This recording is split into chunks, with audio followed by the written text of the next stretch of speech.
兄弟，我最近想去香港玩，有什么地方推荐吗？就最好那个小众一点、有趣点的。有趣又小眾啊！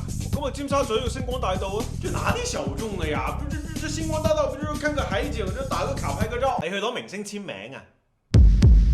哈？係啊，嗱，你攞支鉛筆同埋幾張紙，跟住見到你中意嘅明星嘅簽名咧，就可以冚喺上面拓印，跟住就攞翻屋企裱起佢。哇，幾好玩啊！这也太小众了吧！不過你印嗰陣要輕手啲喎，即係唔好整翻嚟原本嘅簽名。还有別的玩嗎？咁啊，或者帶你去銅鑼灣，銅鑼灣不就是逛街購物嘛？這哪里小？帶你打小人啊！哈？係啊，嗱，去銅鑼灣嗰個鵝頸橋底打下小人順下條氣，好過癮㗎，人哋非遺嚟㗎。還有嗎？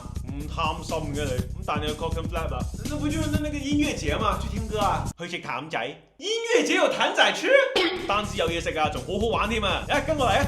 嗱，譚仔國際今年喺 Clockenflap 整咗個譚仔 Avenue 啊，有成4000尺咁大啊，好食又好玩，猛料咧！哇，好氣派啊！一吃到什麼選啊？咁啊豐富啦，有招牌有限定，我就食呢碗牛肉豆泡迷你番茄湯米線，哇！啲番茄味濃到直衝大腦啊！再加埋佢哋招牌大牙嘅牛肉同埋鮮嫩嘅豆泡，簡直係鮮苦嘅味道啊！不愧為 Taste of Hong Kong 啊！你限定啊，咁就一定要試下呢個炸醬酸菜粟米片同埋炸醬酸菜薯角啦，鹹鹹酸酸嘅味道令人欲罷不能。再加埋呢杯譚仔同埋白蘭樹下 crossover 嘅煎舊薑，溫和細膩又清爽嘅感覺，真係令人回味無窮啊！哇！而且他們還有一杯是辣的酒，我想試試那個，我不怕辣，唔怕辣嘅就要試下佢哋嘅 Spicy Soup Master 辣湯挑戰啊！抌色仔隨機揀辣度，挑戰成功就有特別嘅掛式送啦，而且仲可以試下佢哋嘅10小辣麻辣爆谷添，哇！真是又好玩又好吃啊！我覺得我回去之後還會想去吃。可以啊，深圳、廣州、佛山、中山都有譚仔啊！翻到去仲掛住啲浸味果，咪直接去食咯。嘿，你推薦嘅地方真棒！那咱們明天去哪兒玩？聽日可以去尖沙咀、大澳、啟德、鯉魚門、大圍、荃灣、昂坪、土瓜灣，選那麼多地方，去購物、去吃東西、去影井蓋啊！